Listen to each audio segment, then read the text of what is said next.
Don't make it bad. Take a sad. Just me, but no, it's not just me. It's all of England. What's up, everybody? Welcome to another episode of the VAR From Perfect podcast, where three guys from Canada give you the hottest and the best takes of the sport that they love the most, football. And what a quarterfinals we've had. We've had some heroic performances. We haven't really had any upsets, but we've had some good games that we're gonna get into, and then obviously the semifinals coming up next. Honestly, I'm excited for it, but I'm sad that the World Cup's ending. But we'll get to that. I don't want to think about that yet. But we've got the usual squad today. Anurup, man, what's up, bro? Hey, nothing's up, everything's down. I feel right now because the World Cup's gonna end soon, and what a ride, man! Yeah. We had how many, hundreds of matches, 150 matches? I don't know, hundreds of goals. It's just gonna end very soon. Looking forward to the semis and the finals. And I wish I could continue that beautiful song. We'll do it. We'll do a full rendition. We'll do it for the finals because I know Sal's happy when I'm gonna say it is coming home, right? It is coming home. Oh, it's coming home. It's coming home. It's coming. Football's coming home. Oh, baby, I am so ready for this episode. You know what? We're recording this kind of late at night because we want to get this out in time. But you know what? I'm so ready to talk about England, to talk about those frauds, Argentina. But yeah, we'll get to it. But you know what? Because you guys were talking about World Cup's almost done. I looked up when the preseason starts for at least the Premier League friendlies.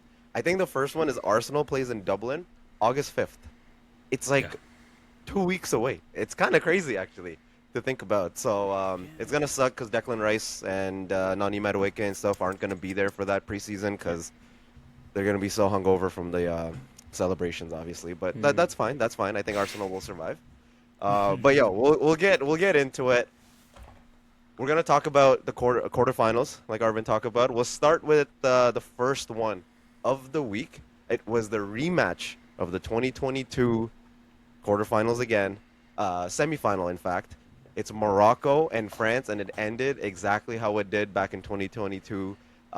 France beat Morocco 2-0. Mbappé actually won a penalty and ended up missing. Great save by Bono, but it just wasn't enough. France quality showed. They ended up winning 2-0, but and it's not really any surprises here, right, guys? We this is exactly what we predicted. I was surprised at how bad Morocco were. They were terrible. They didn't do anything throughout the game. I understand it's France and you have to be practical. But they have quality too. Morocco have quality too, but they really didn't do anything in the game. I think their first shot on target was in the 80th minute when Unahi was like, oh, we're 2-0 down. Let me just pop it at Maignan. But they didn't do anything at all. And I know we were hyping up Buadi. He had Manu Kone was cooking him. He really just... And that's the thing with Buadi. Obviously, he's a prospect and you can see the potential, but he's not someone that can come in and just fix your midfield right away. But again, you shouted out Morocco saving Mbappe, Bono saving Mbappe's penalty. He was unreal again. Bono was unreal again. And that penalty itself was poor, though. I don't know what Mbappe was thinking. Stutter steps again, man. They're the villains of those. The damn stutter. Stop doing that shit, bro. It doesn't work. Just move on from it. But yeah, we expected this how it's gonna go, and yeah, I definitely thought Morocco would provide a bit more, but they were really poor. I wish they played like this against us. We could have beaten them, but no, they had to show up, eh? Whatever. Yeah, I mean, as you mentioned, the first shot on target was late in the game, and you know what? Until the 55th minute, except for Saliba, everyone took a shot at goal, and it was just the finishing product that was not there for France. But again, the quality was shown, and that's how you can, figure out how, what a classy player Bono is. He was a wall. But yeah, I think France didn't play, they weren't horrible. It's just that the finishing product was missing. You go back to Morocco in the first half of Canada's game, they were pretty dookie then too, and it feels like they came with that energy. They were able to turn it up in that second half against a team like Canada. But that's exactly what I was saying in the last episode too. It's if you the scoreline didn't reflect how competitive Canada was in that game. And if you're doing that against us, it's gonna be tough. So I don't know. I'm a little disappointed with Morocco. Uh, I thought they would put up more of a fight. I love the memes that came out that was like, no matter who wins, Morocco or France, Paris is gonna be just a war zone. Yeah, I saw that, Several memes. bro. But yeah, I mean, France is gonna go through. They look good in the sense that even when they don't look good, they pull off a clean sheet and they get a 2-0 win. I think that's like the sign of like a great team. And it's something I'm gonna bring up when we talk about England later too. It's like even when you don't play the perfect game, they still end up winning. And I feel like that's just how good France is on fucking paper right now. It's like even on an off day, they're beating one of the top contenders. So No, but France like, moves on. But did you see that Morocco, the Mbappe goal? I think people will look at it and say, "Oh, he curled it bottom corner."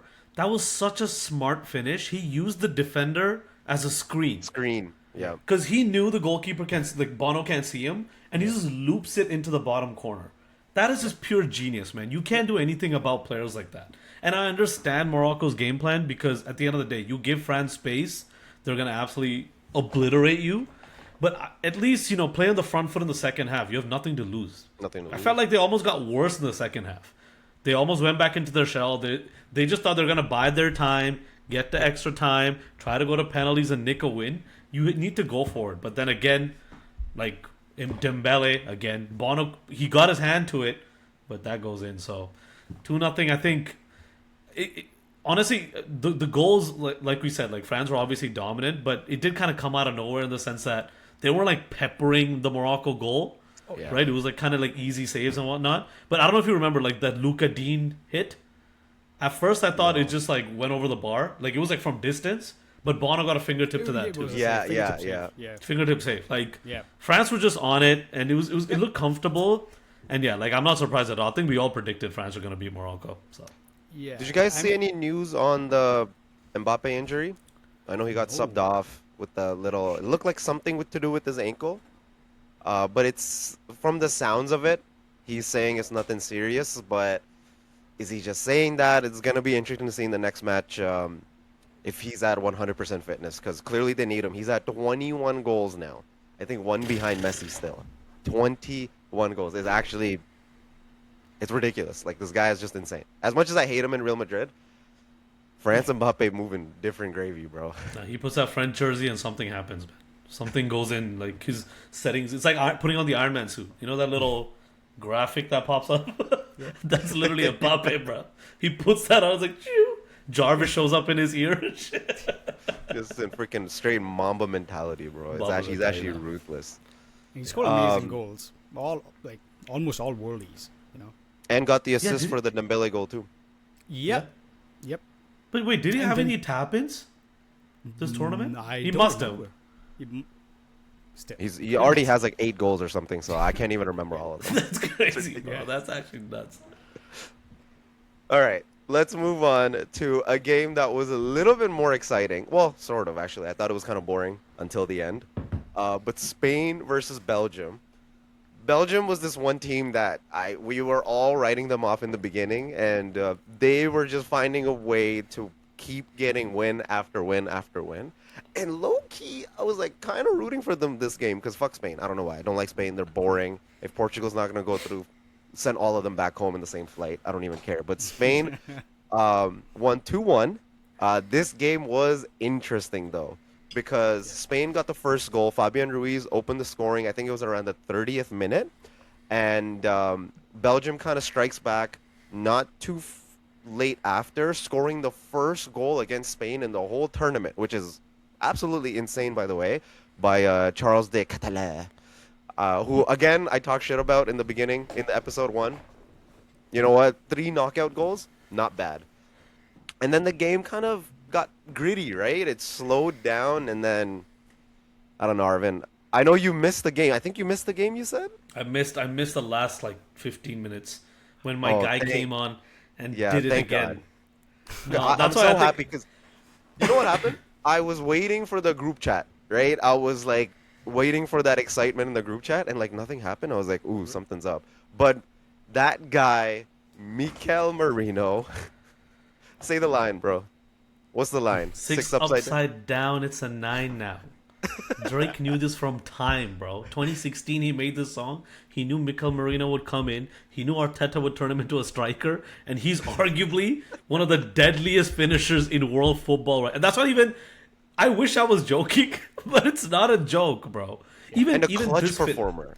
dude, he's maybe Jude's number 1, but he's top 3. Marino's top 3.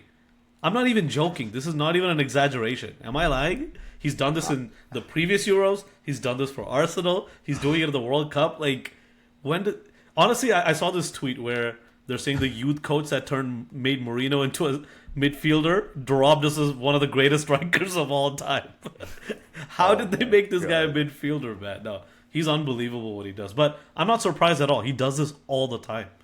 Yeah. Well, here's the thing. And Marino deserves full credit for the goal, but the goal came off a pretty nasty mistake. So Thibaut Courtois actually gets subbed off earlier in the second half.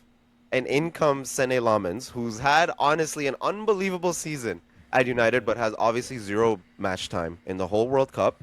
Comes on a knockout game tied 1-1 against Spain.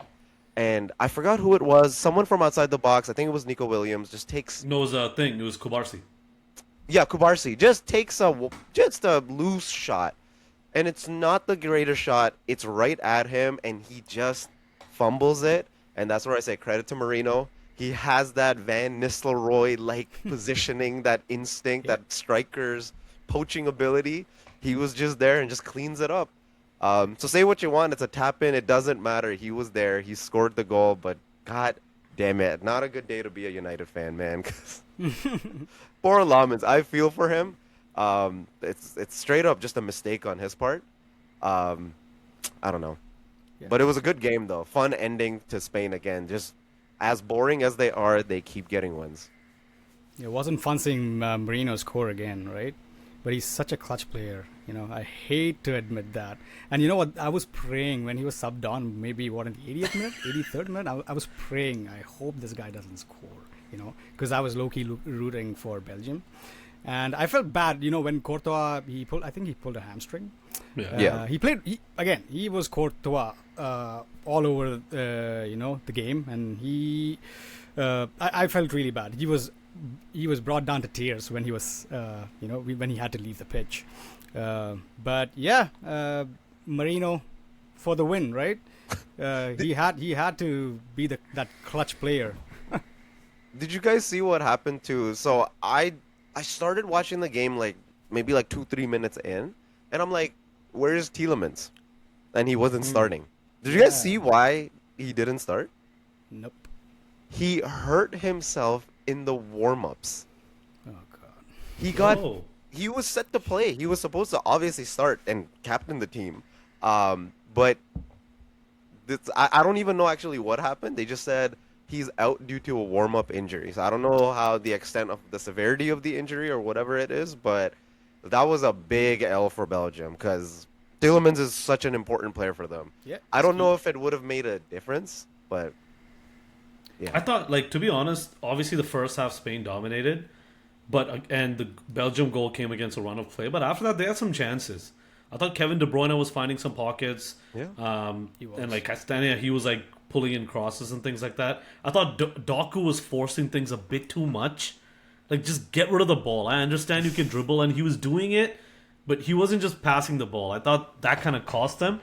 And I think we were talking about it last episode. We knew that Belgium, they were kind of finding their rhythm, and I kind of feel bad for them. They could have won this game. I think if Courtois didn't go down, they could have easily won this game. Yep. I don't think that's a crazy thing to imagine. And for sure, I think Courtois would have caught that shot. It's Courtois. So. He would have. Yeah. Right? I think so too. And you know what? I think Belgium were pretty dominant in the second half. They were not allowing Spain to penetrate. You know, they were trying again. They were trying to play from the wings, and De Bruyne he turned he turned up the notch in the second half. I feel, and again, Doku was being not wasteful. I see him as a ball carrier. He will just dribble across, and he won't just. He's that frustrating player. I feel he won't get that pass where it's required. He will just be a ball carrier. He will show his skills, but it results to nothing. I feel. It's like he's like Madueke but 2.0. Like he's a way better Madueke. You know what? I'm not gonna disrespect Doku like that. No, I'm joking. Yo, shout out.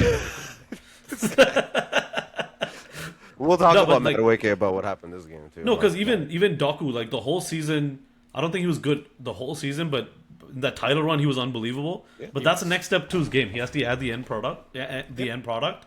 But even like looking at Spain, even Yamal. Like obviously he had a good game for any other player's standards, but I don't think he had a great game for his standards. Sometimes he was just sometimes he would lose the ball, sometimes his dribbles weren't coming off. He had that, I don't know who it was against. He had that little turn to create space. Like he was on the touchline, he did like a little turn and he beat his defender. Things like that you expect from Yamal. Yeah. But he's not at the levels we expect him to be. And the levels we expect him to be are arguably the best player of the tournament. Best player in the world. He hasn't hit that. Yeah, best player in the world. He hasn't hit that yet. So, I think for Spain to win this whole thing, Yamal has to turn up. He has to become the Yamal of old. But again, he's nursing his injury, so that might be a bit tough. That's what I was gonna say. It's tough, right? Like you can't just expect him to be how he was before the injury. It's gonna take time. And there's a lot more attention defensively on him this tournament than it was when he first came into the team, right? Like they're giving him the respect he deserves now. But yeah, you can tell he's not at 100%. He's at pretty close. He's at like 80%. He's still better than pure talent, like 90% of the players on the pitch. That end product, you can tell he just doesn't get the shot off with the right separation. That touch. Sometimes the first touch is great. The second touch is a little loose. Those little things that you wouldn't see Yamal do before. And that's why I'm not sold on Spain. I don't know. There's something about Spain. I'm just like, I'm not convinced. But they keep fucking winning. So, I don't know. We'll talk about the predictions later, but Spain keep moving on. But I think of all the teams that are going through, they're the ones I am least sure about. But hey, they've only conceded one goal the whole tournament. So, hey, look, all I'm going to say is if you have Mikel Merino in your team, anything's possible. Shit, bro. Honestly. Bro, you don't want to catch me if he scores a winner in the finals, bro. Don't let it happen. Don't let it happen. If he takes down France, I swear to God. Oh my! If Mikel Merino scores against, oh my God, that'd be so sad. Man, we missed him so much last. Oh, no, that's a whole Arsenal thing. But we missed you, bro. We really missed you. It shouldn't have gone out to the wire. If you were there, we would have scored more goals. But whatever, all good. All right, next game. And what a game it was. Me and Arvin were watching this together in Miami. The game dubbed as not the hand of God, but the cable of God. Quite a controversial game. England winning in extra time 2-1 against Norway. So right off the bat, Norway, I think England did a good job of keeping Haaland in check. Yep. But the wingers were running a bit free, and then the Norway left winger, who was starting in place of Nusa again. How do you say his name? I can't pronounce it. Shelderup? Yeah. Shelderup. What a goal. Was that a cross? Was that a shot? What the hell? That was a cross, right? That was 100% a cross. Yeah. At first I thought it was a goal, but then you can see Haaland in the back post. So he looks at Haaland, and he's trying to hit Haaland, but it clips the back post and goes in. So at first, even I thought it was an unbelievable goal, but no, that's a cross. But he's never gonna say that. If you guys saw it when you were watching it live, the way it bounced off the post and went into the back of the net, it was confusing. Even the commentators were confused. It looked like it had gone out of bounds, or like it was like this 1 second of like, yo, where is the ball? Then I noticed him running to the corner flag and celebrating, and that's when I realized it was a goal. I think everyone was a little bit confused. But like we talked about the Merino goal. Doesn't matter how the goal comes. A goal is a goal. And England go down in like in the 35th minute of the first half. And my heart sinks, man. It was like worst case scenario, right? In my head, it's like you go up 1-0, you slap on the big boy himself, Dan Burn, and then just punt out all the crosses. I thought that's how the game was going to go. But no, we go down 1-0. And this is, again, for England teams, previously you talk about 2006, 2010, even 2014. They have these games in like the quarterfinals and semifinals, or not even the semifinals, like round of 16 and quarterfinals, where you face adversity. How do you respond? And usually they don't respond well. But this England team is showing they can rise to that occasion. They showed it last game at the Azteca, and they showed it again this way. And one man more than anyone showed up, the boy. The boy Jude. He gets a great pass in from the wing, takes a beautiful touch, and the patience, bro. The patience to just wait, draw the defenders in, and just rifle it past him to the far post. Bro, I don't know, man. This guy. He's so special. It's like I don't even know what to say about him at this point. To do it again, Yep. back-to-back games, two goals, and it's like that first touch. People might look at that and not realize how much of a genius move that was. That one touch took that defender out of play right away, and then gave himself that space to just bide his time and then look at that far corner and bang it with his weak foot. Now that was a special goal, and this guy keeps showing up in big moments. I think if you look at all his goals in the World Cup, I think majority of it has come in the knockout stages. Yep. Which you can't say for any of the greats. You really can't. This guy is a clutch player to the T. Arguably one of the most clutch players of our generation already. And he's 22 years old? He's unbelievable, man. And he carried this England team again. Honestly, I don't know what to say. Man. I really don't. Yeah. But the big... Sorry, go ahead. No. I just wanted to give a shout out to Gordon's assist as well. It was pretty sublime, Yeah, it wasn't an easy one. Yeah. No, I think he was arguably, before Jude obviously scored, he was their best attacking player. He was. Anthony Gordon was like Madueke on the wing. I don't know what he was doing. Oh my god, we're not going to talk about it. Kane really didn't get involved. We can talk about if it. Very surprising. He was. Yeah, he wasn't involved at all in the game. I thought. Mm-hmm. Yeah, But the thing is, I don't know if you guys noticed that foul before the Belgium goal. Not Belgium, sorry, Norway goal.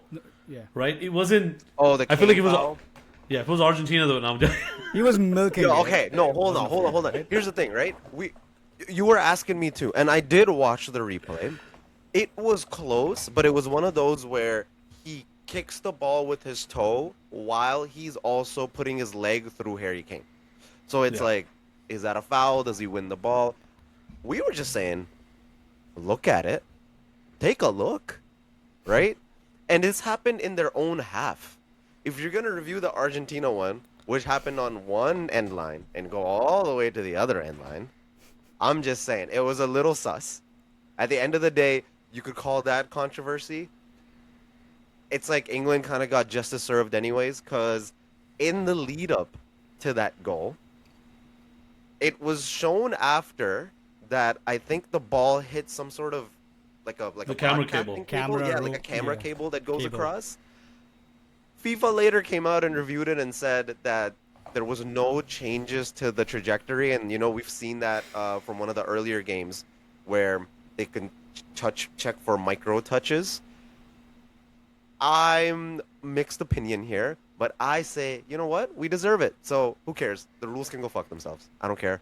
No violation. Goal counts. We move on. All right, guys? We all agree?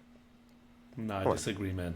I disagree. No. I didn't see that live, obviously. They didn't show it. Once I saw the clip, that ball's trajectory 100% changed, bro. It changed. I don't care about any sensor. It was like going this way, and it just drops down. Yep. To Gordon, and he got the assist. No. That literally changed the whole tie. If they caught that earlier, obviously, I think at this point FIFA won't come out and say, "Hey, we made a mistake." But dude, the ball got intercepted. That is a huge, game-changing decision incident that happened, and you have to take that into account. I actually think Norway got lucky because I think they would have lost 4-1 if that didn't happen. So sure. Jude would have turned up, right? Anyway. Well, he already did turn up. If anything, that's what prevented him from getting a hat trick. Right? So the cable? Yeah. Actually, if anything, we should have gotten an extra goal. That's what I love that. But you know what? cable of God, hand of God. England's been done dirty too many times, so I'm gonna take it everything. Cause we're playing Argentina next. I will take anything from the refs. But But the I gotta Mhm. like, do you guys like see Declan Rice came off in the first half? Which yo, I don't know how that's gonna be tough but without you Rice in the second half. saw immediately he was not right. Like we knew something was wrong because he wasn't as a eight, right? The main thing you need to do is create triangles. We hear that in football all the time is to create triangles. This is something that's in team sports everywhere. For basketball fans, you guys know about the triangle offense, right? Something about creating triangles creates passing angles to move the defense to create scoring opportunities. That is something that applies in a lot of sports from hockey to soccer to basketball. And Declan Rice is one of the best in the world at that, right? His ability to scan, position himself to progress the ball forward. He was doing none of it, bro. I think Arvin, you and I had picked up on it very quickly. He was almost, like Arvin said, almost hiding from the ball, like not getting in those positions where he could get involved. And I was so confused. We were so confused, and like, what's going on? They're not playing through him. It's almost like they're avoiding him. And sure enough, he gets pulled really quickly, and clearly his fitness levels are struggling. But I have to say, mad kudos to even fucking put your body in the line like that. I'm sure he made the call to say, I don't care if I'm hurt. I'm gonna go to show my team. I'm gonna play for my fucking country. I to be again, like as an Arsenal fan, it worries me. I think we're saying that he might not even come back until the October international break, Seriously? and he needs a rest, man. You know what? You know what's a stat I read? I think Declan Rice has played more games than Man United players have played in 2 seasons already. I'm not even trying to troll. I'm just saying that's what happened this season with the amount of games we've played, going deep in every competition. You mean Champions Declan League? Rice and Champions League. Wait, bro, why you gotta bring that up? That's it was the World Cup, but yeah, you're right though. We made the Champions League final, like Carabao Cup final, the FA Cup quarterfinals, right? Like deep runs in every competition. Obviously, Premier League champions, but whatever. We'll get that. We'll talk about that later. But yeah, like it's worrisome. Like I don't want to see him push himself to this limit. And I think they said that he was in bed rest the whole time before the game because he was sick. He got food poisoning or something like that. He was Right? bedridden for 3 days. Didn't participate in practice. Yeah. And that drains your body, man. Like, Yep. again, kudos to him for even trying. Ballsy of Tuchel to kind of Trust him. do that, but at least Yeah. you know what, he recognized he couldn't continue, and they subbed him off.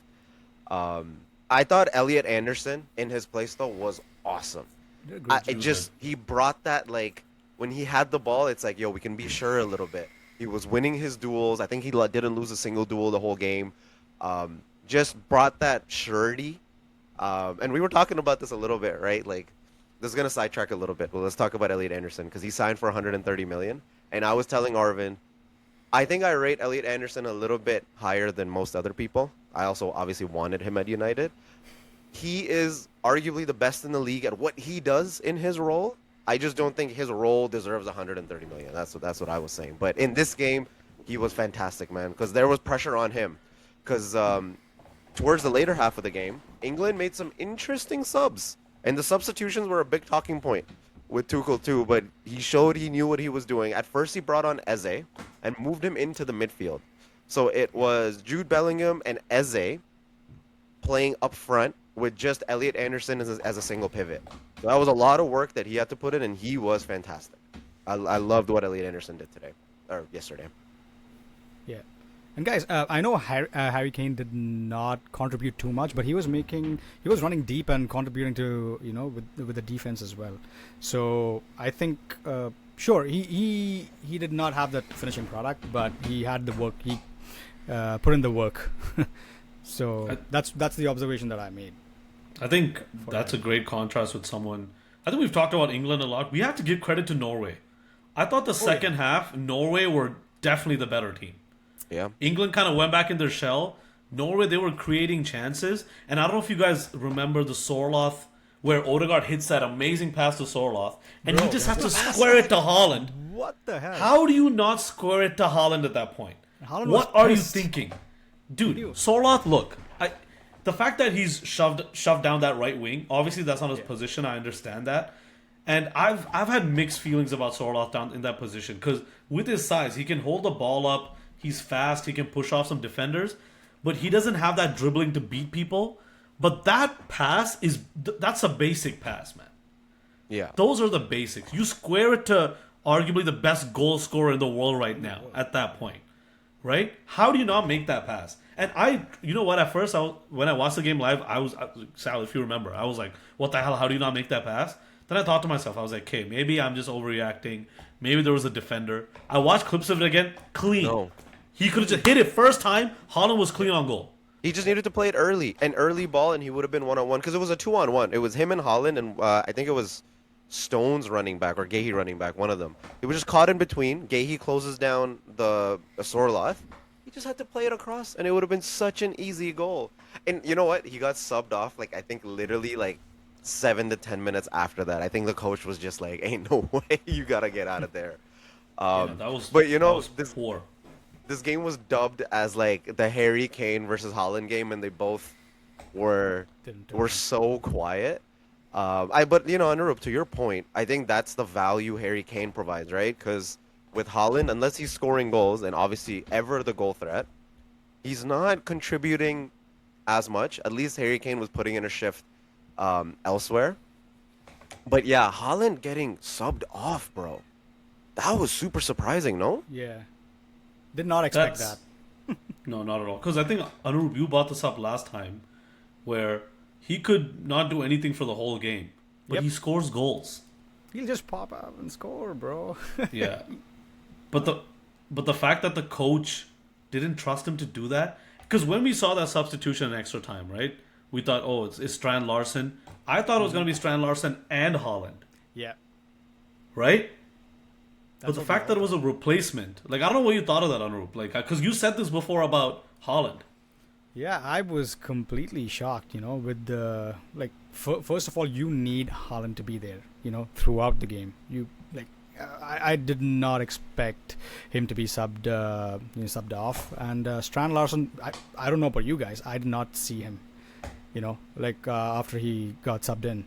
So I'm not sure. That was like a very bad call on their end. But again, like this is the problem with Holland. If he doesn't score, he doesn't do anything.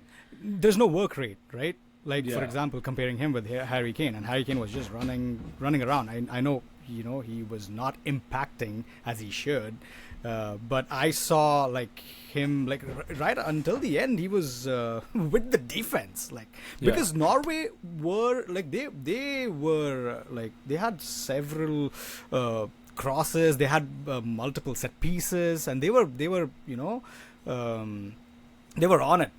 And he had to go there and support the defense. So he was showing up there. So Haaland's work rate wasn't. But hey, he got 20 million followers this World Cup, so he's a real winner. You know what I'm saying? Yep. I think they were saying something like he's gonna make $1 million more a month just off his Instagram follower increase, as if he wasn't already making enough money. Nani Madueke was ass, but then Saka came on, and he was so much less ass. He was so much better. But again, Saka, I just hope I hope the reason was they're kind of trying to manage his minutes a little bit, hoping that they can get by without him having to play 90 minutes. I don't know, Arvin, are you getting nervous about this? Like, Saka's still not 100%. Rice is also hurt. It's kind of worrying, but you got to understand they're also playing for their country. Like, this is everything for these guys, right? So it's not like they're going to be holding back. England team's not going to hold back. So that's always like a weird thing when you watch players from your club playing for a country, and it's like, yo, sick, win it, but please don't get hurt. No, this was honestly, because I think in the first episode I was saying, obviously I want England to win it. But once I saw the Rice news, where he's clearly come out and said he can't play anymore because he has nerve damage, and it's hard for him to run. Bukayo's obviously coming off an injury, but obviously who's going to say no to playing for their country, right? And even, you know, the craziest thing about Bukayo, with the amount of minutes he's played, it's not that many. He already has 3 assists in the World Cup. It's insane.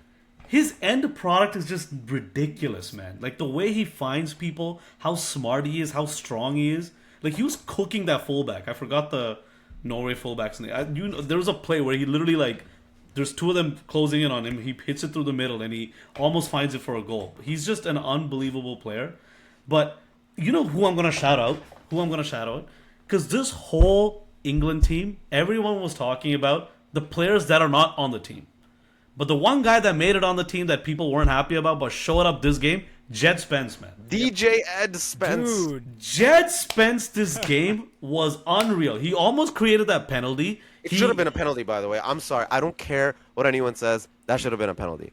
This is bro, that bullshit. was. I think it wasn't. It was an honest, foul No, by it's Bob, 50-50. right? Yeah, No, come no, on. it's Come on, Argentina, dude. bro. Oh. This Argentina made the call. Put And your they're like, Argentina hat. Norway's an easier game. penalty. Give me Norway. Call that penalty off. That's what Messi said. what- Messi made the phone call to Infantino, and they. Hola, Infantino. I don't know what that ¿Cómo was. That's estás? what ¿Cómo estás? ¿Cómo está? Hey, hola, Spanish. Infantino. No, but again, everybody this whole tournament was talking about, oh, we need Trent. Why is Jed Spence coming on? And we've seen the clips of Thomas Tuchel kind of yelling at him, kind of trying to coach him.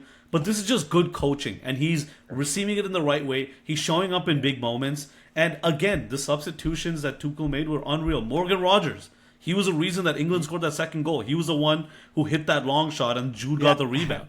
He was unbelievable too. So at this point, we have to give Thomas Tuchel his props, man. The amount of scrutiny he has faced. England are in a semi-final of a World Cup, and I know the performance wasn't vintage England or like the one we saw against Croatia in the first game. It wasn't beautiful, but they got it done. They got the job done. They're in the semi-finals, right? So there's nothing you can say. Just you have to give them the credit. And I don't want to talk. I don't want to hear any more conversation about, oh, we should have had Trent. We should have had anybody else. They're doing their job. We got to give props and credit to the players that are in the team right now. Yeah. The substitutions did not make sense to me at all, but at the end of the game, everything, fell into place.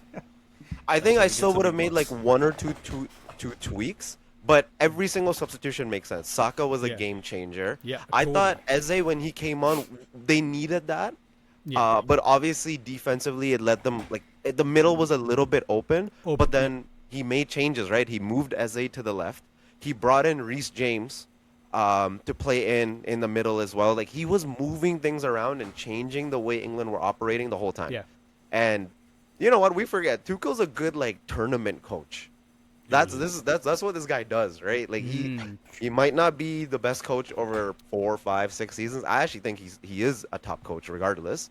But one thing he can do is he if you need a short term win, he can usually maximize his players to do that. So I have no complaints. And you know what, Arvin, to your point, there are those games where you win them easily, and we've seen England in the years past do it. But to go back to my point, the fact that they pulled these games out where you're down 1-0 early and found a way to win, regardless if you say the goal was bullshit or not, I think that's been the theme this whole World Cup.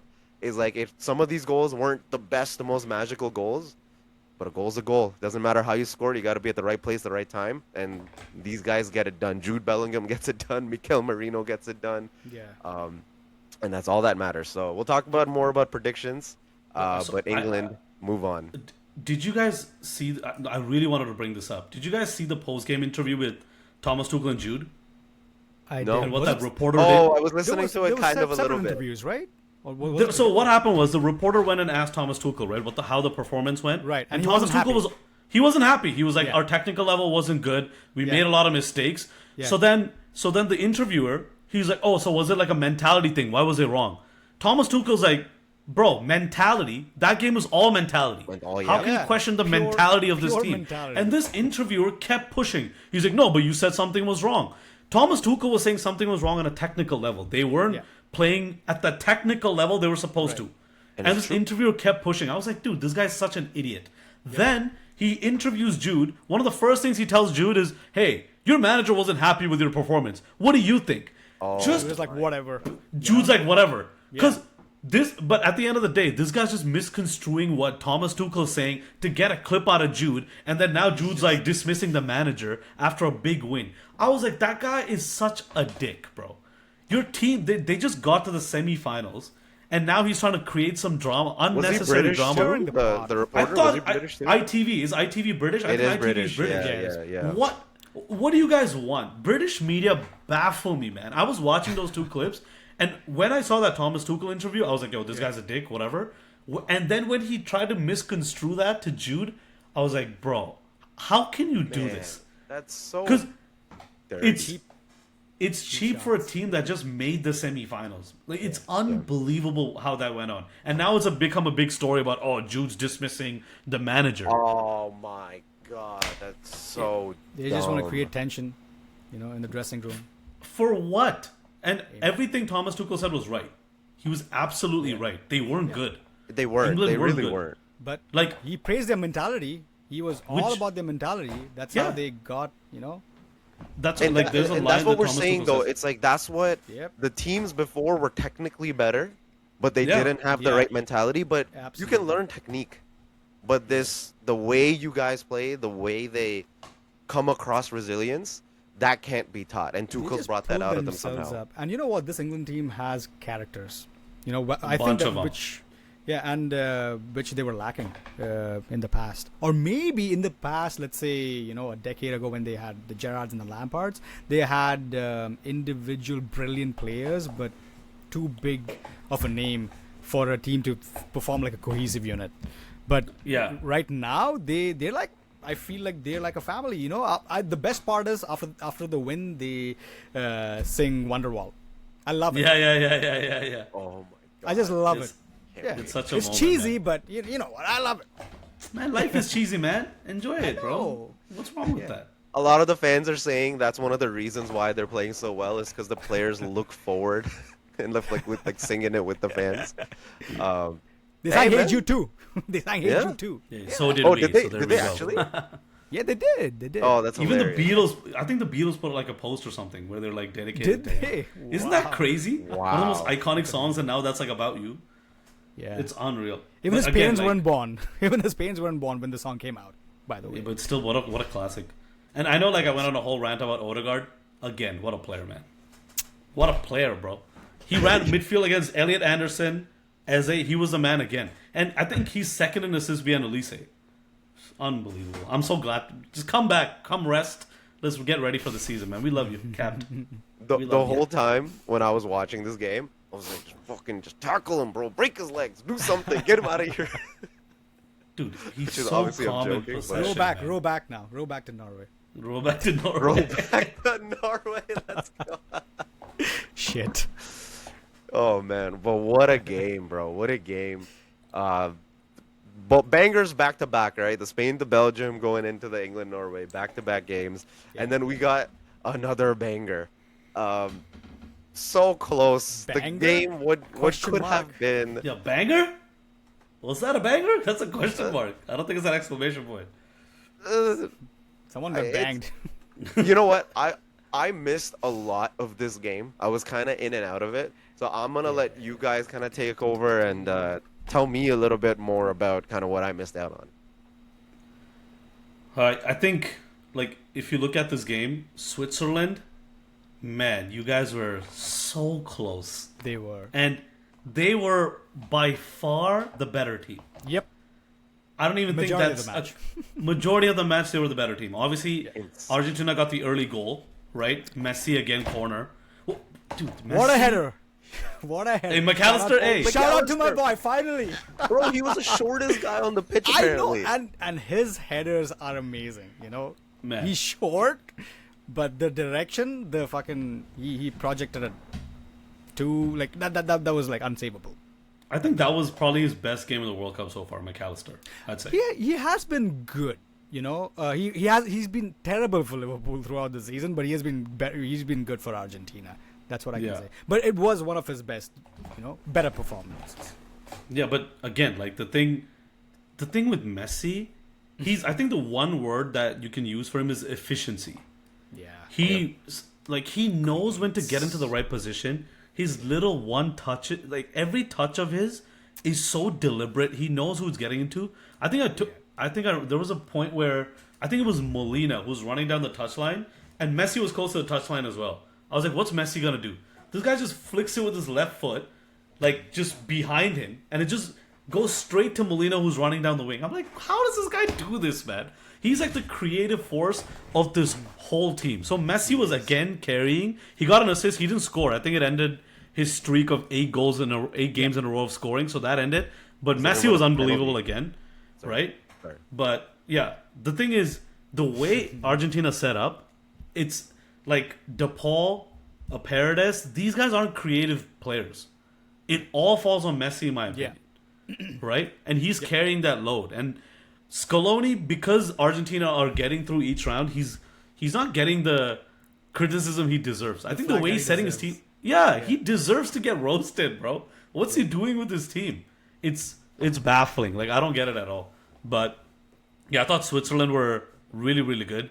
What do you guys have to say about the big incident of the game? Bro, Again. That was stupid.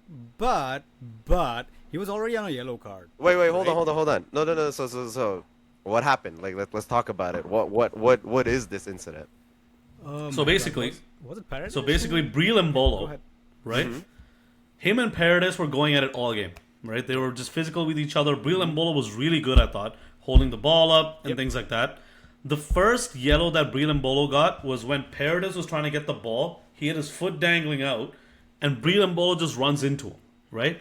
Okay. So Breel and Bolo gets a yellow card. So they were kind of going back and forth the whole game. Yep. Right? Then, in the second half, Switzerland scored an unbelievable goal. It was such a beautiful goal. I think it was Dan Ndoye from Nottingham Forest. Bro, he was a threat. By the way, he was a constant threat. And I thought, it was amazing. I think the whole tournament. The whole tournament. Yeah. Right? He's been really, really good. Yep. So he scores a goal, and then what happens is, so this is like maybe like 10 minutes after or something like that. 5 minutes. Mbolo gets the ball, and he sees Paredes coming towards him, and he's almost expecting Paredes to hit him, so he dove. It's a clear dive. Dive, and and Mbolo hangs his leg out, which clips Paredes, and he falls, right? Okay. But then the referee sees this right in front of him. He thought Paredes fouled him, and he gives Paredes the yellow card. Yeah. Right? But then VAR is like, I think it's mistaken identity, which is a new rule in the World Cup. Right? So VAR is like, listen, since you gave that yellow card to the wrong player, now you can go review it. So because he gave that yellow card to Paredes, they told him to review it. He goes to the screen. It's a clear dive. Let's be real. Clear dive by Mbolo. There's no debating that, right? So then you see on the screen, Mbolo dives, he gets his leg out, so then the referee's like, clear simulation, second yellow, Mbolo's gone. And so Switzerland down to 10 men. It's a tough one, but look, at the end of the day, it's a tough one, right? Because you can interpret it both ways. But at the end of the day, this was something that happened between Paraguay and USA as well. Do you guys remember that? I think it was Tim Ream. They thought Tim Ream fouled Almiron, but it was actually the other way around. And so the referee gave Tim Ream a yellow card, right? But then the VAR looked at it and said, "Hey, listen, I don't think it was Tim Ream, it was Almiron." So then they went back and they gave Almiron the yellow card. So they're consistent with the rule. That's all we can ask. Okay. Right? Fair, I can't sit here and be like, "Oh, you're inconsistent." They did it the game before. They're doing it this game. Yeah. And I know that, like, even last game we talked about Argentina robbing Egypt. This is nothing like that. It's a clear dive. It's a clear dive, bro. It was one of the worst dives I've ever seen. Yeah. What is this guy doing? He was just hopping and popping his leg out. I don't know if you saw that. I mean, if not for replays, you could have made an argument. Maybe. I don't care. Argentina's behind it. This is bullshit. I don't This care. is They bullshit. probably made this new rule because they knew, we're gonna basically when we find out that someone else is gonna fuck Argentina over, we'll radio you to give them a yellow card so then you can reverse it, bro. Trust me. They're. It's not even a conspiracy anymore, bro. It's a real conspiracy. Real conspiracy. But yeah, it's ridiculous. That completely obviously ruined the game in my opinion, in the sense that now it's down to 10 men. So. And But they held on though for a long time. Man. Sorry. They held on for a long time, didn't they? Exactly. That's what I was about to say. They held on for a long time. It went to extra time, but then, guys, the Alvarez dagger. Golazzo. Bro, Golazzo. What a strike. Fuck. Yeah. Like, No, that yeah. like as soon as he got it outside the I jumped. dude, that's up there with one of the best goals of the tournament for Yep. sure. Yep. Right? And the thing is, we've 100%. seen Alvarez do this so many times. He's so good in that. He's so good. That Right? And like, control. I think we were even calling for some other attacker other than Messi to step up. And I'm kind of glad at least someone did. Yeah. Right? But, and again, like, we're talking about Switzerland holding on. Their goalkeeper was unbelievable again. Kobel, his name is? Kobel, Dortmund Dude. goalkeeper. Yeah. Bro, this guy, the amount of saves he was making, it took a goal that couldn't be saved. It took a worldie to beat him. Yeah. Right? Which that Alvarez goal was. But again, like Xhaka had a good game, Ndoye had a good game, Breel Mbola was having a good game. Yeah. But somehow, again, Argentina pulled through. And the reason I'm sighing and being all negative is because they were shit. Again. 3 games in a row, they were terrible. Yeah. But they've somehow made it And through. against who? How? Cape Always in the Verde, death, Egypt? Egypt. Always in the death. Yeah, exactly. And Switzerland. And And your shit Switzerland. teams. To be fair, shit teams. Exactly, against shit teams. And you're right, Arvind. Like, Scaloni doesn't get the flag that he deserves, right? Nope. He didn't even celebrate the Egypt goal, by the way. You know, he's like... Wow, bro, he didn't celebrate the Cape Verde goal. He didn't celebrate because he knows Yeah. he was 1 goal away from getting fired. Obviously, Scaloni, ever since he's come in, Argentina have been on an upward trajectory. They've been yeah. better. Yeah. Right? But like, even the way he set up, I think it was Paredes, Rodrigo de Paul, Messi, and McAllister. McAllister. Where's the width, man? You're asking Tagliafico. They played with Molina. no wingers. They don't. They don't play with wingers. They played with no wingers. Nope. And I don't know. But you can't question them anymore, can you? Because they somehow keep getting it done. But the track record, like Anurup said, not playing the best teams in the world. Does this work against France, Spain, England? We'll see now. Exactly, right? So we'll get into the semifinals now. And first one, the game on Tuesday, taken in Arlington, Texas, and I think it's supposed to be like disgustingly hot. So I've heard in Arlington. Let me just check it super quickly. So yeah, it's looking like 33 degrees in Arlington, Texas on Tuesday. So that should be an interesting one for France versus Spain. France clearly will have an advantage playing in those climates. I'm not going to expand on that joke any longer. But let's see. What do you guys think about this one, man? Because we just talked about how Argentina gets it done. Spain gets it done no matter what. They've only conceded 1 goal. So it's arguably the best defense in the World Cup going against, I think, undoubtedly the best offense in the World Cup. Yeah. Spain, I don't know, man. Mikel Merino, 97th minute, Oh, 1-0. no, that's not going to happen. Are you sure? Can you really Are say you that with sure? that much confidence? No, how I'm not. how That's can the you problem. say that Are with you that sure? much confidence now after? right. Bro, I'm saying this. I want to shit on this man as much as I can, but I just can't. Marino's also one of those guys that, like, I don't know why, I can't hate him.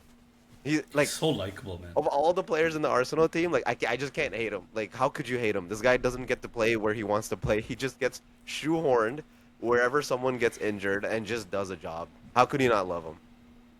And he's doing the same thing in Spain, which is hilarious. Arteta ball. Hey, Haram you have ball. to believe, guys. Guys, this is the light bulb. They actually I are was just playing about to say Haram ball. that. Bro, they're actually playing Haram ball. Like, no, just rock solid defense, nothing easy inside. Just take your time, pass it sideways a whole bunch, and then Mikel Merino scores the winner. Yo, it's Arsenal. It's Arsenal all over again, baby. But yeah, if Spain play the way they played against Belgium, I think France are going to beat them. Easy. They just have too much France have way too much individual quality, man. Elise, Mbappe, how are you going to stop them? I think Kubarsi and Laporte have to have the game of their lives. Cucurella has the game of his life. Pedro Porro's not known for his defending. I don't know. And I think the way Spain can win this game is probably winning the midfield battle where, Rodri, Pedri, right, Fabian Ruiz, they have a lot of players that can do that. Their attack is obviously not firing on all cylinders, but they have to, I wouldn't even say win that midfield battle. They have to dominate that midfield battle. They have to dominate Adrian Rabiot or whoever goes in that midfield. Manu Kone. That's where I think Spain has that advantage. Yeah, So they have the advantage there. They're gonna struggle to score goals, man. That's my They will. thing. It's gonna take like a Yamal moment of brilliance to score against France. Because they're struggling to score against Belgium, and let's be honest, Belgium's defense not even that good. I don't even know half who those guys are. Not that that's a litmus test of who's good or not, but I'm just saying, right? France's defense is no joke. They're all athletic, super pacey, prone to a mistake, but they're just gonna be all over those guys. Yamal has to do something special, I think, for them to even have a chance. And like you said, Cucurella, I love Cucurella. I think he's actually a great player. Real Madrid signed him, so that tells you what level he's at. Against Olise, man, I don't know. I think it'll be a tough night for him. And oh, look, Pedro Porro's probably thinking, oh, you got to deal with Olise. He has to deal with Dembele on his side, or Doué, exactly. or Barcola, or Cherki. Like, it doesn't stop. Bro, I don't know. I was just about to say that even France's bench will outplay Spain's current team. They can. They have that quality. The attack, yeah. 100%. In attack, Bro, obviously. 100%. Right? Yeah. Turkey, Doué. Turkey, Doué, Barcola. That's it. Turkey? That's it. Turkey would start on at what, every other team in the world, I think? Yeah. Like, I think Turkey starts... Argentina. He'd start for England. He would start Actually, for England. Oh, no, he wouldn't. Maybe if you put him on... No. Right now, like, with Saka not at full fitness, he starts on the right. He'd start. He starts 100% on the right On side. the right, yeah. He would. Oh, I forgot he can play on the right as well, right? Turkey. Oh, Yeah, easily. 100%. Yeah, definitely. Definitely. He plays a lot Arguably, more, he's yeah. stronger on the right than he is down the middle, even. Oh. And he didn't even get on last game. Like, Yeah. it's ridiculous. France is just too stacked. But Yep. the thing is, their defense is sometimes prone to a mistake, and I think that's going to be with Spain. If the one or two mistakes France is going to put out there, they have to take advantage. If they don't, I just don't see them scoring. I think that's going to be the biggest problem. Potentially, push it to penalties. That's, again, where Spain might have a chance. And, one guy I wanted to shout out, Unai Simon. Because a lot of people were questioning, why is he starting? Right? Like, it should be David Raya. Everyone was saying David Raya should be starting. And I'm not going to sit here and say that they would have conceded goals if Raya did start. You could argue maybe it would be exactly the same. But, hey, he's getting the job done. So you can't question the coach's decision anymore. He's doing his job. Solid work, getting it done for sure.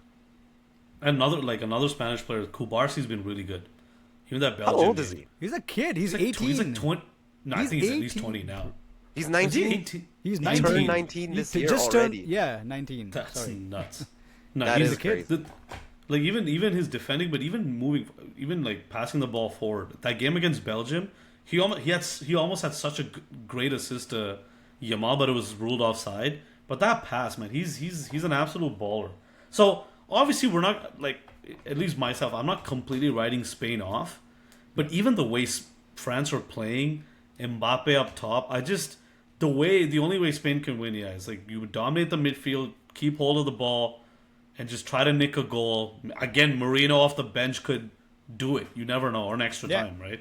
So, but I think I'm gonna go France for this one. Same. Spain's lineup's not even been consistent. I think they're very confused on who their front six is. Sometimes Pedri starts, then he doesn't start. Sometimes they put Fabian Ruiz beside Rodri. Gavi's, I think, started a game.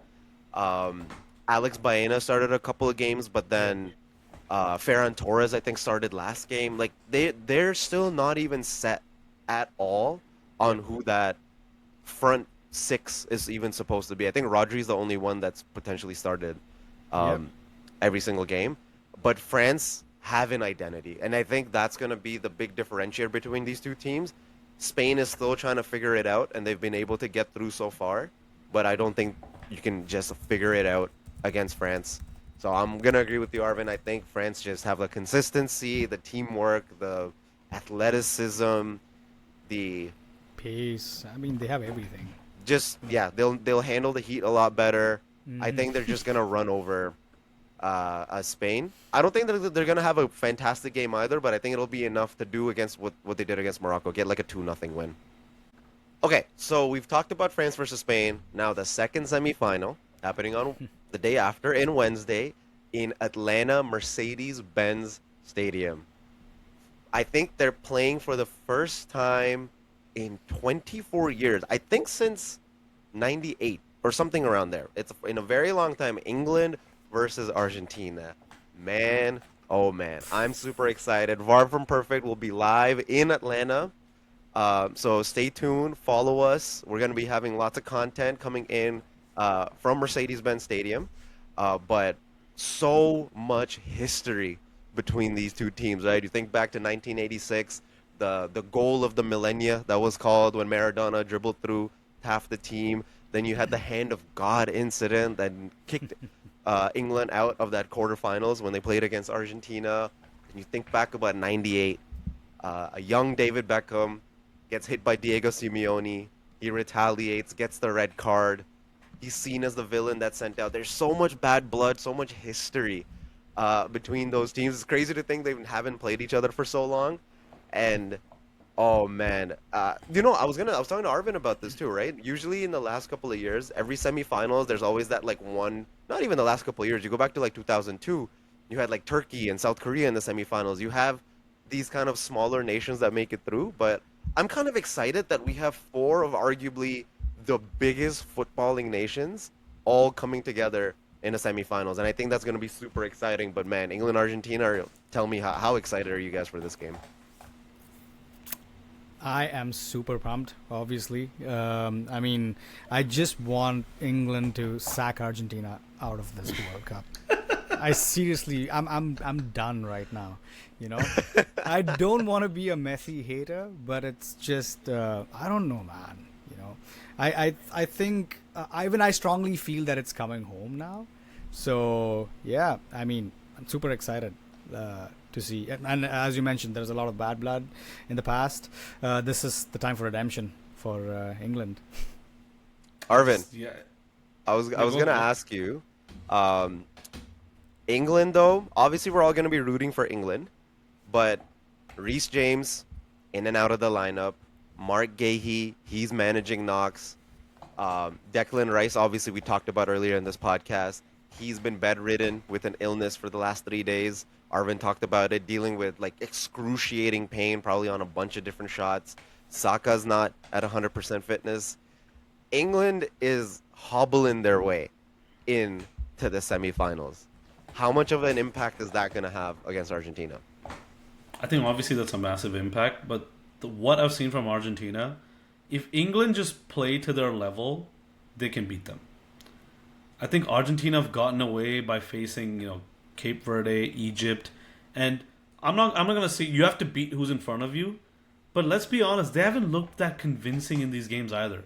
It's not like they blew these teams away. Against Switzerland, 11v11, Switzerland were the better team, and it's Messi carrying them like nobody's business. If Argentina win this World Cup, this is a bigger carry job that Messi has done compared to last World Cup. Yep. And the last World Cup was a huge carry job. What Messi did in the 2022 World Cup, if Argentina win this year, I'm telling you, it's literally because of Lionel Messi.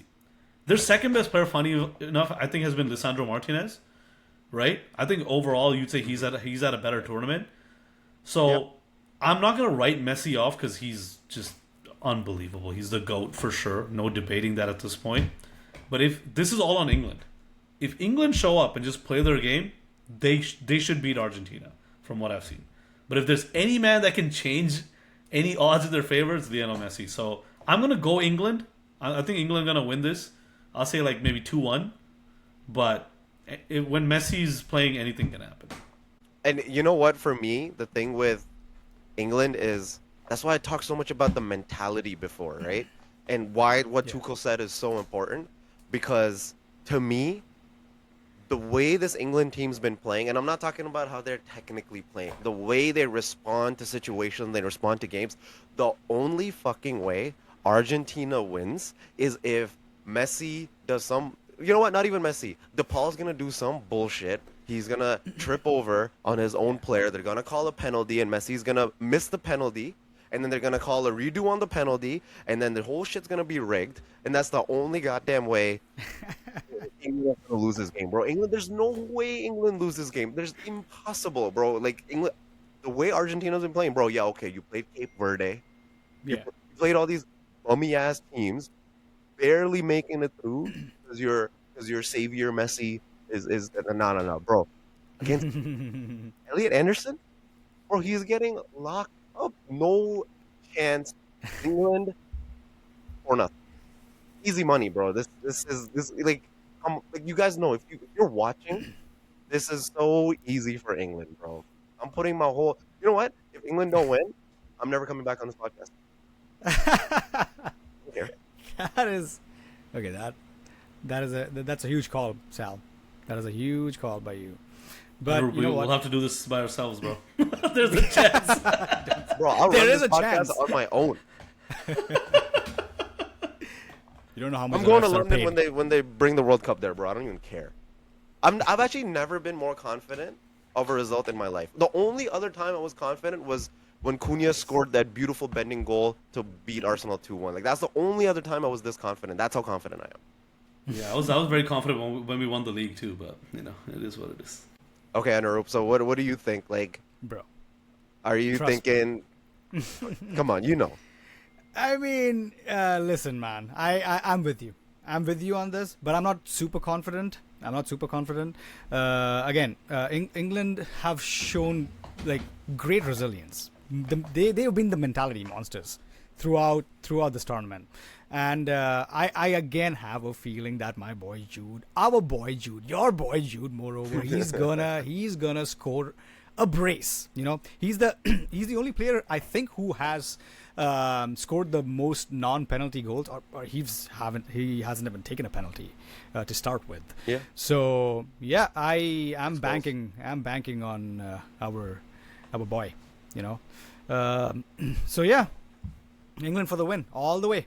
I am a little nervous about the defense. Also, because I still don't know who that back four is gonna be. Like, do they play Konza again? I thought Konza was fine, but fine. I don't know if it makes sense against Argentina. They're not an aerial threat. I mean, unless it's fucking McAllister or something, but they're not really an aerial threat. Yeah. So, do you even start the boy DJ Ed Spence? I would, Sal. I mean, he made an impact. That makes me nervous, man. I don't know. Like, I know he had a fantastic game. It Yeah. just makes me the back line. Yeah. It's a little bit confusing. Nico O'Reilly playing on that left side against Messi. Is he the type of player to go up against? Actually, yo, what am I saying? Why am I trying to be reasonable, bro? Nico O'Reilly's gonna fucking shut him down, bro. He's like 6'1". He's gonna put his big body on him, brush him off the ball. Light work. What am I saying? This is easy. Of course. I mean, you know what? Jokes aside, I think Nico O'Reilly has been great. He's been phenomenal. In this tournament, he has been rock solid. I don't think so. He's got any like his challenges haven't been bad at all. He's won his challenges, and he's been pretty impactful on the left. But so were you saying that you'll be starting Jet Spence on the right or on the No, left? if he starts, it's definitely on the right because that right back situation is just so messed up right now. I don't think you can't start Reece James. Sorry. Yeah, and Tuchel said it himself. I think after the game when he was talking about it, he's like, "Oh, like, obviously Reece James, we want him to play, but he doesn't have the full fitness to play the full 90." Like he said it straight up, but he always wants him involved in the game, and so I don't think it's gonna change for the next game. I'm just not convinced Konza. I'm not super nervous about it, but again, is he the right guy, and is Jet Spence better utilized coming off the bench? So we're gonna see it because I think the lineup might move. Declan Rice is, I think, the biggest question mark because if he's not fully 100% or he's anything like that last game, do him a favor and do the rest of the team a favor. Maybe get him to come off the bench also. Maybe when you're up 1-0 and you just need a bit of control for the last 20 minutes, let him come in and do that. But don't start him and potentially burn a substitute at halftime or even earlier. And I'm getting nervous about Declan Rice because this team, as brilliant as Jude and Harry Kane have been, He's the right? constructor. He's the engine that drives. He makes The everything work. He makes Elliot Anderson's life easier. He makes Harry Kane's life easier. He gives Jude the Yeah. freedom to do what he wants. He Yep. makes this whole team work down the middle. And it was so obvious in that last game, in that first 10 minutes, how much Yeah. England was struggling not having him orchestrating everything. Okay, fully admit this is bias, right? This is bias. But I've been calling for it. I think Kobe Mainu deserves a chance in this World Cup, man. I actually think he would have been great last game too, because you need those quick passes into the edge of the box where Jude and Harry Kane are operating, which is what Gordon did on that first goal to get Jude into position to score. Kobe's not the best at playing that like unreal through ball the way Bruno does. But what he is good at is catching the ball, turning, and progressing it forwards. Those quick one-touch passes, playing those triangles with Declan Rice. I think Totally. him with Elliot Anderson would work really well. And it would think still so. give Declan Rice the freedom. Jude Bellingham the freedom Yeah. to do his thing up front. Whereas when Eze comes in or Morgan Rogers come in, Jude's having to play like he does in Real Madrid. That is Yeah. my one change that I'm hoping Tuchel will make. But hey, I'm not going to question Tuchel no more. He's been my dog this whole tournament. He's going to bring it home. So we'll see. We'll see. Yeah. And you know what? If this goes to penalties, maybe we'll see Ivan Toney come on and finally make use of An himself. impact, right? Yeah. Yeah, there's one So- thing that I wanted to touch base on is Kobe Mainu not being utilized. I Yeah. was actually shocked.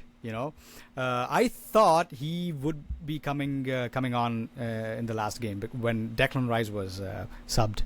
So I completely agree with you. Like he can play those. He's like a he will win the balls and he will at least carry the ball and pass it forward to Jude. And again, you can unlock Jude. Yeah. So yeah. Exactly. But at the same time, slightly nervous about the idea of a new midfielder coming in his first game. You saw what happened with Yeah. Sunday Lamans. So someone that doesn't have minutes. But yo, if we know one thing about Kobe, bro, boy is a big game player, man. is. He shows up in finals, in big games, big opponents. Like he Yeah. does not shy away. And there's few guys that are like that. Like I feel like Rio. I really wanted Rio on this team because I feel like and Max Dowman too, to kind of Yep. talk about on the Arsenal side. Like these Yep. are young guys that I almost trust them more in big games because they just have the balls to yo, I'm gonna prove why I belong here. Yep. Whereas Totally. you have guys like Leon Goretzka and stuff on Germany shying away to take a penalty. These guys aren't like that, and I think Yeah. that's why I'm not worried as much about Mainu because say what you want about playing at United in the last couple of years. It's no joke playing for such a big team with so many eyeballs and playing in big games, big matchups, big games, tough opponents. He puts up, so I hope he gets a chance in the semifinals because I think he might be that difference maker in the He might. midfield, especially if Rice is not healthy. If Rice is healthy, ain't no way Mainu should touch this lineup. He needs to start, no questions asked. Yep. Absolutely. But let's go around, do some final predictions. Arvin, what do you got? Arsenal. Arsenal. You look at Arvin and England you say or Arsenal. Argentina? I'm going England for sure. I think they're gonna win 2-1. I'll say 2-1 just to be safe. But again, if Messi turns up, this could be a legacy-defining game for him, man. No, not saying that he needs his legacy to be defined anymore. But Yeah. if he pulls this off, this is gonna be a Messi carry job again. So, yeah, I'm gonna go England 2-1. Absolutely. I would go with again. I would go with England. It's gonna be a feisty one for. I don't know. I have a feeling. It's gonna be goals from both sides, but England's gonna get the job done. 3-2, extra time. Jude brace, in the extra time. Let's go, baby. Bro, I just, you know what? I think last game was that Jude legacy game. Yeah. I think Harry Kane's about to do a madness in the next one. That's kind of what I'm Sure. thinking. I think him and Romero are gonna get tangled with each other, get feisty. But I think Harry Kane's this is gonna be this legacy game for Harry Kane if it wasn't already already a legacy tournament for him. So I think for me, Harry Kane's gonna be that big difference maker. I think the England defense and midfield, I think they have enough in them to keep Messi quiet. And if you keep Messi quiet, this Argentina team ain't doing shit. England 3, Totally. Argentina 0. That's what I'm going with. I think they're gonna get an early goal, and it's a comfortable win throughout. Nico O'Reilly is gonna stifle Messi. What, bro? What Julian Alvarez 2 bagger goals? That no, no. like you top corner. Yo, editor, put the clip of Gabriel like just zipping up his pockets, bro. That's what Nico Riley's gonna be doing against freaking Messi, bro. It's Oh not my even God. it's light work, fam. Light work Light for Nico work. Riley against Messi. All right, I'm about that. About that life. All right, boys. Final thoughts. Are we excited for the semifinals or what? Super duper excited. I'm sad it's all coming to an end, to be honest. Right? Yeah, it's a bummer. It is a bummer.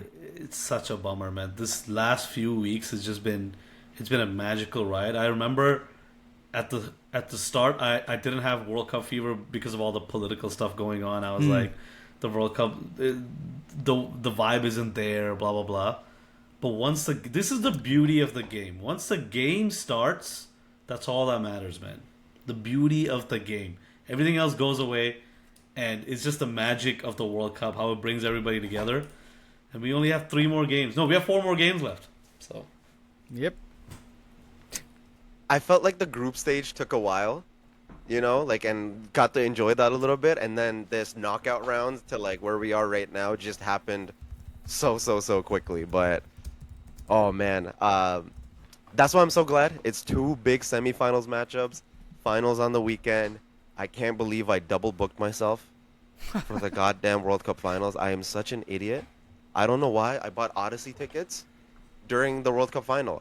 I'm an actual idiot. I don't even deserve this. I don't know why I'm here. I'm a fraud. I'm a fraud just like Argentina. And on that note, ladies and gentlemen. Hey, I see what you did there. I agree with you. All right, everyone. Thank you so much for listening. Like we said, we are going to be boots on the ground in Atlanta, bringing in lots of content. So please follow, like, subscribe, and we'll catch you guys in a couple days. Peace.